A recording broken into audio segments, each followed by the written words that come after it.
Today we're going to be looking at some true crime TikToks that will keep you up at night. Today I've actually got a case from Hull in the UK.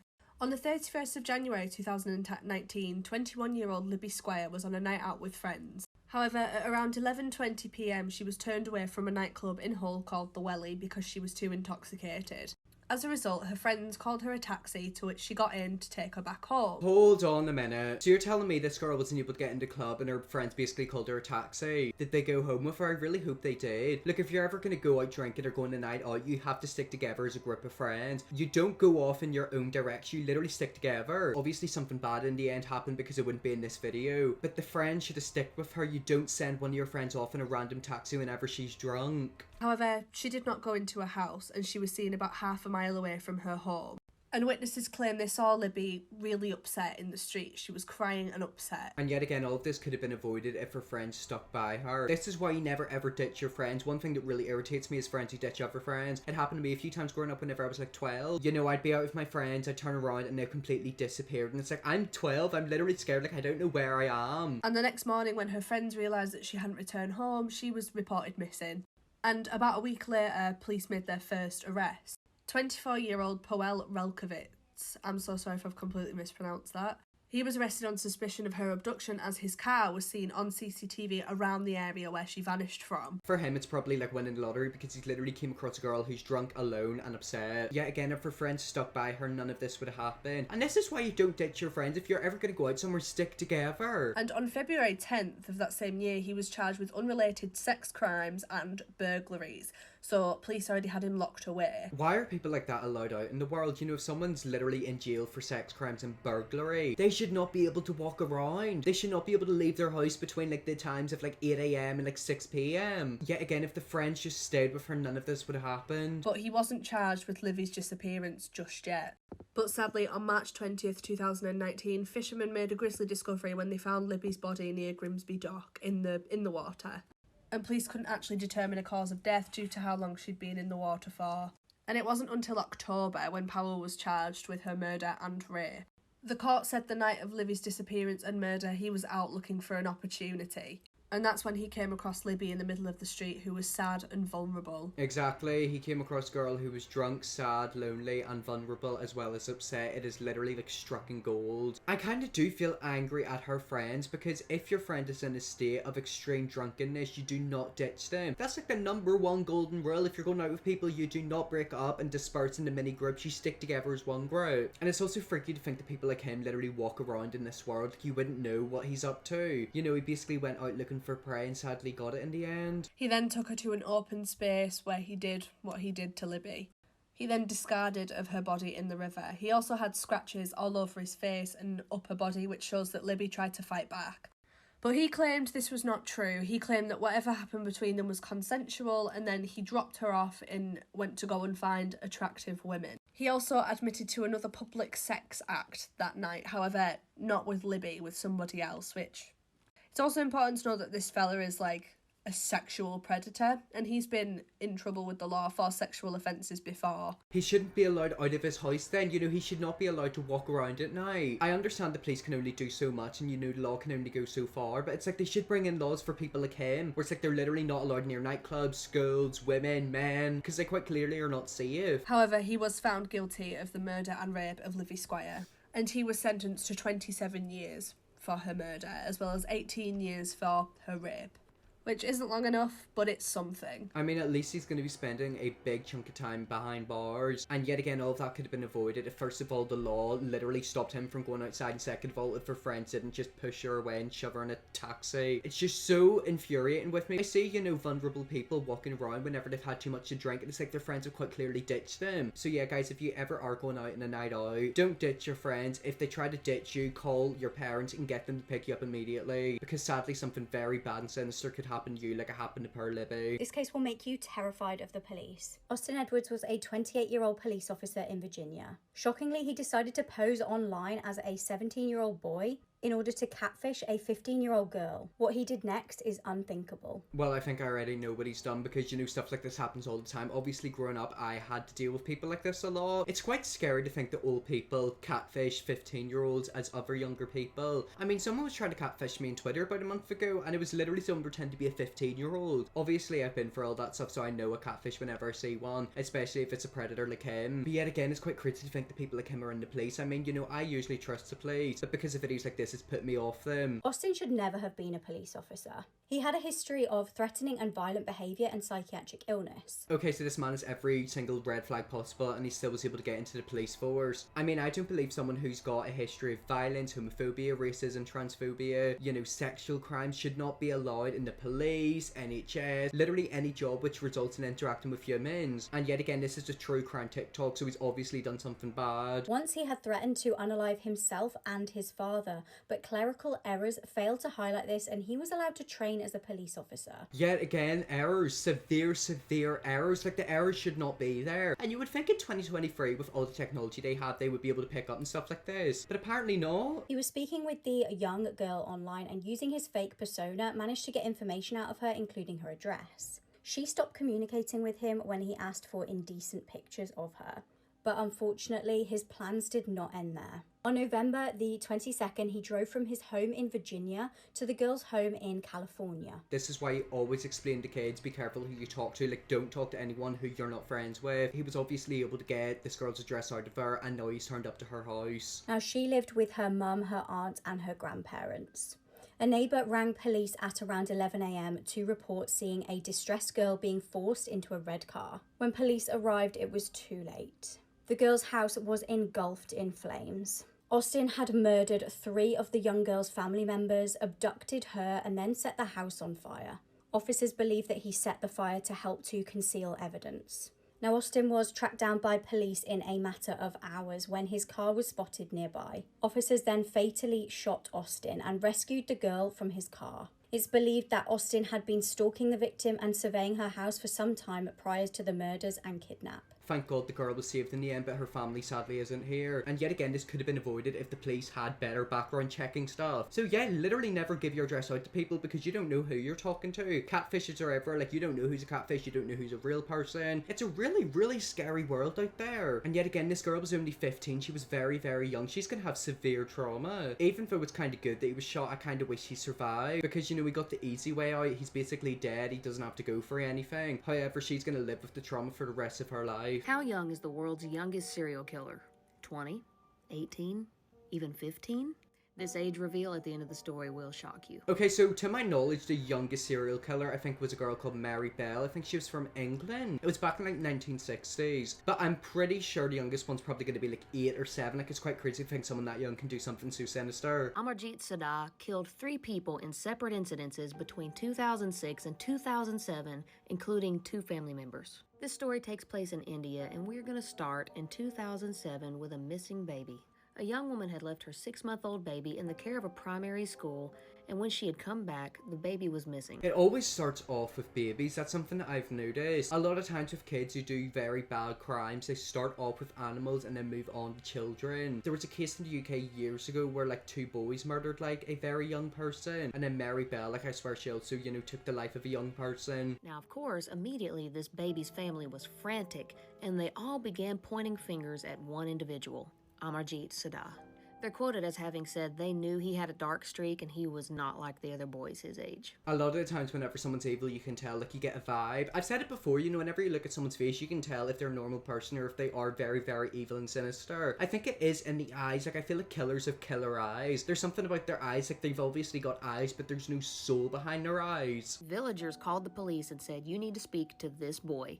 And the police initially dismissed them, saying, "There's no way a boy that young is going to know anything about that missing baby." Yet again, this is something the police always do. They're always like, oh, that person couldn't do that. It doesn't make any sense. We'll not look there. And a good 90% of the time, especially if cases like this, the person who done the crime is the person they least expect it to be. Ultimately, the police listened to the villagers and tried to speak with Sada, and his parents were hesitant to let him speak to the police. Why? And the disturbing fact is, the reason the parents were hesitant to let their son speak to the police was because they already knew that the boy had killed his cousin and his baby sister. I'm so sorry, what? So you're telling me this child is literally taking the life of 2 people and his parents are covering for him? Now, I'm so sorry them parents need to get put into jail. It's actually something else I want to talk about. Whenever a crime is committed and, you know, parents protect their children, do you think them parents should also get put behind bars for the same amount of time? Me personally, I do. I believe they should get a very big sentence. If they know that someone, whether it's their child, their friend, you know, themselves, or know information about a crime and they withhold it from the police, I do believe they should get put into jail. Because think of it, this boy's already taken the 2 lives, his little sister and his cousin, and they're protecting him. I'm so sorry, what? They didn't bother getting the police involved with that, even knowing what their son had done, because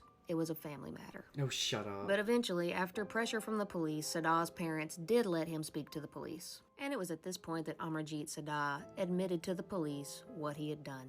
While in police custody, Amarjeet was very cool, very collected, even asked for a biscuit at one point before telling the police that he had in fact snuck into the daycare where the baby was sleeping, took the baby out of the crib and out into the woods where he brutally beat her with a brick and strangled her.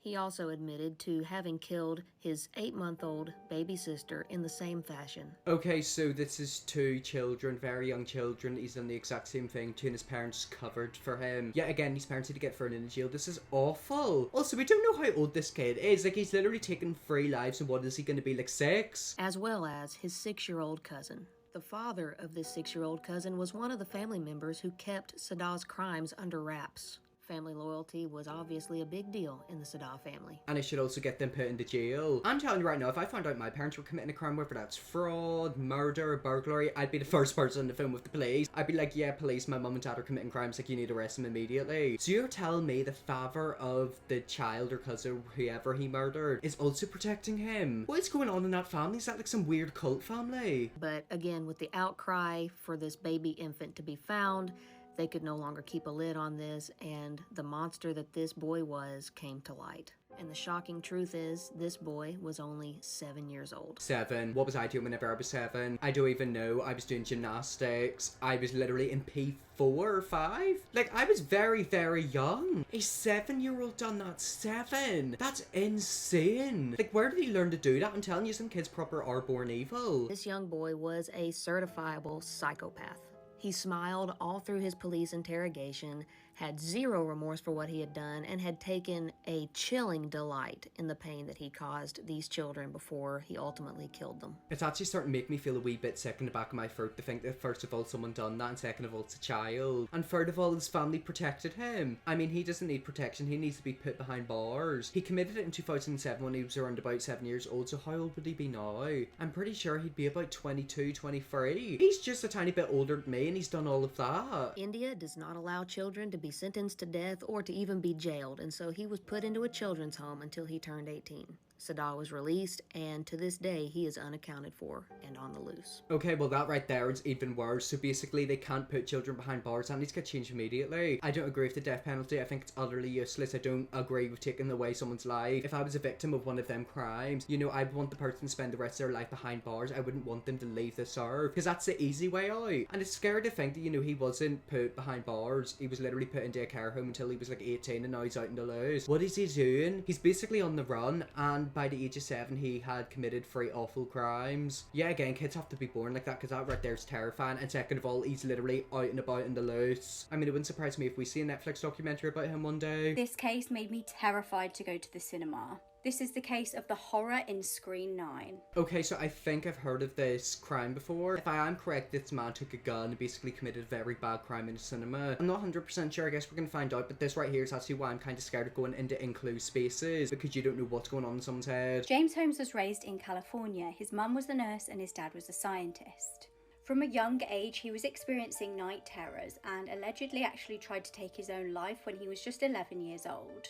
He was apparently obsessed with guns and weapons and had dreamed of becoming a mass murderer. And that right there, oh, look at where I paused it, that's freaky. That right there is a red flag. If someone dreams about stuff like that, that is not good. I mean, in America, they've definitely got a gun problem. There's guns everywhere, like there's no stopping the guns. I think what they need to do is put very harsh, you know, walls in place of guns. For example, if you got a criminal past, you can't get a gun. If you got mental health issues, you can't get a gun. I do believe that if you're going to get your hands on a gun, you need to pass the test, because there's so many guns there and so many shooting 24/7. 24/7. It's freaky. Between May and July 2012, he legally bought 4 guns. Background checks were conducted and he was allowed the weapons. He also bought spike strips, which, if you don't know, pop the tyres of cars if they chase after you. On July the 19th, just hours before tragedy would unfold, James mailed his notebook to his psychiatrist. Inside the notebook, James detailed his plans to kill.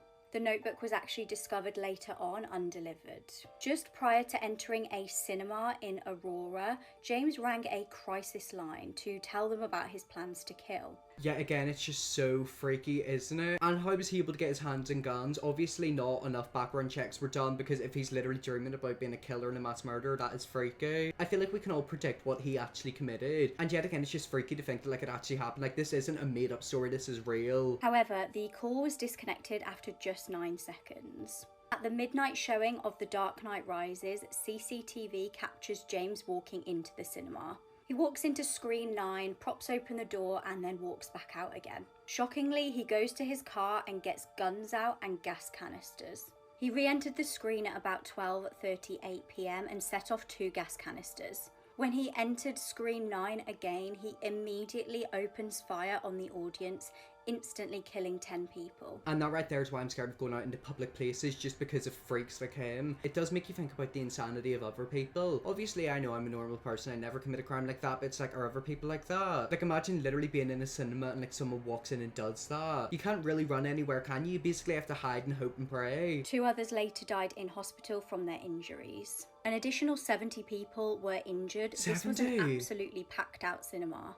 James also shot at people as they scrambled to exit the screen. His youngest victim was a 6-year-old girl. It just breaks my heart, because this easily could have been avoided if there was better background checks. Someone like him should not be able to get his hands on a gun. You know, he was able to purchase 4 guns. 4, like, that's a lot. Witnesses said this all unfolded as there was actually a gunfight on the screen, and initially they all thought it was special effects and just part of the film. Police were actually on the scene very quickly after the first 911 call. James surrendered to the police and was arrested in the car park. He was apparently very, very calm when he was arrested and told police that he had booby-trapped his apartment. When police investigated his apartment, this was found out to be true.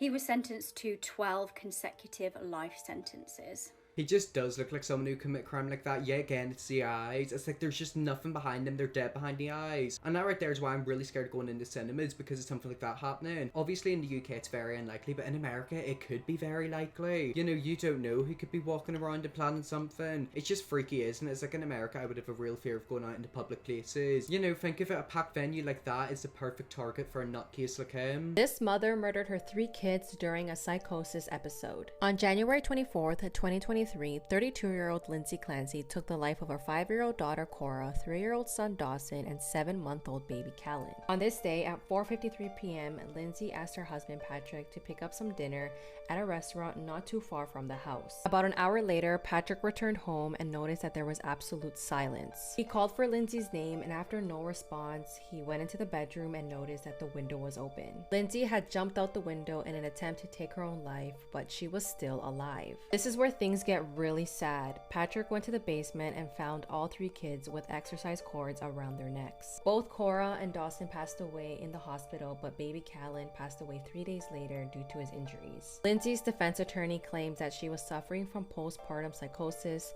which led her to break from reality and murder her children. But the state attorney argues that these killings were premeditated and that Lindsay sent her husband to get food on purpose so that she can commit these crimes. However, Dr. Caney, who is a board member of Postpartum Support International, clarified that women can completely break with reality during violent episodes. She also said that women who are a few weeks postpartum should be aware of the symptoms of psychosis, which is usually hallucinating. Lindsay was charged with 2 counts of murder, 3 counts of strangulation and assault, and battery with a deadly weapon. And get this, she's currently paralyzed from the waist down after jumping out the window. That right there was absolutely awful. Like, imagine what that dad's gonna have to go through. Yeah, again, you know, he's gonna have to live with that for the rest of his life. Whenever a woman gives birth, I think a lot of people think it's very simple, you know, oh, you pop out the baby and there you go, bravo, life is perfect. Now, whenever it comes to, you know, babies, like, they can make you crazy. I think that thing is called postpartum depression or like something like that. Basically, it's very common for women to hate their child and, you know, try to do awful things to people who they love. It's just heartbreaking, isn't it? First of all, because she took the life of her children, but second of all, because that happened to her. I mean, we don't know if it was planned, we don't know if it was because, you know, she was going through that. It's kind of one of them situations where you feel bad for everyone. I feel bad sort of for the mom, because if she was struggling, you know, she completely goes cuckoo. I feel bad for the innocent children. I also feel really bad for the husband. You know, he basically went out to get dinner for his family, came home, and his family was never going to be the same. So yeah, if you do know someone who's got children, who's just giving birth or is pregnant, you know, keep an eye on them. Definitely make sure you're there to support them, because you don't know what could happen with them. Like, one day they could be the next person to snap. This mysterious case absolutely does not sit right with me.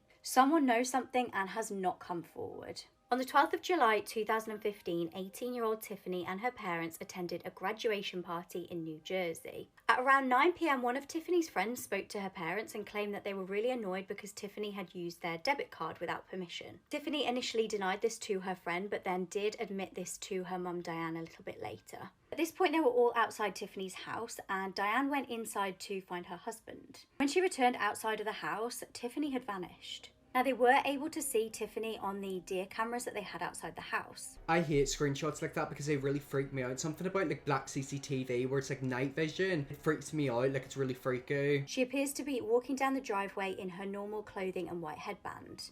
When they tried to find Tiffany, they actually made a terrifying discovery. Her phone was lying on the floor at the bottom of the driveway. Immediately they knew something was wrong, as Tiffany never had her phone out of her sight. I mean, yeah, think of it, if like a phone's randomly in the bottom of the driveway, that's freaky, that's weird. Oh my god, what happened to her? At 11:30 p.m, her family called the police. Little did they know, 27 minutes earlier, Tiffany had been hit by a train.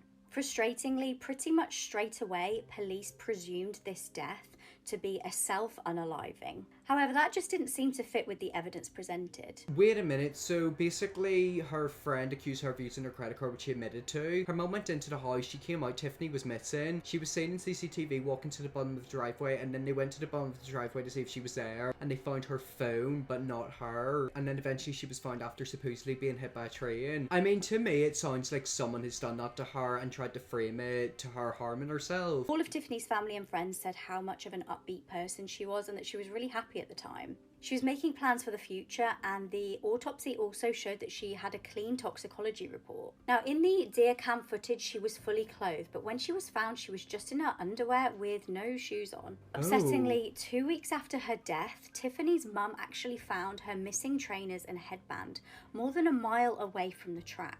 That's very bizarre. So she was last seen with her clothes on and then she was found without them on. Yeah, this ain't adding up. This is fishy. There's something about this. It stinks. Could someone have murdered Tiffany and then dumped her body on the train tracks to make it look like she did this herself? Tiffany's parents certainly think so. They definitely suspect some foul play was involved.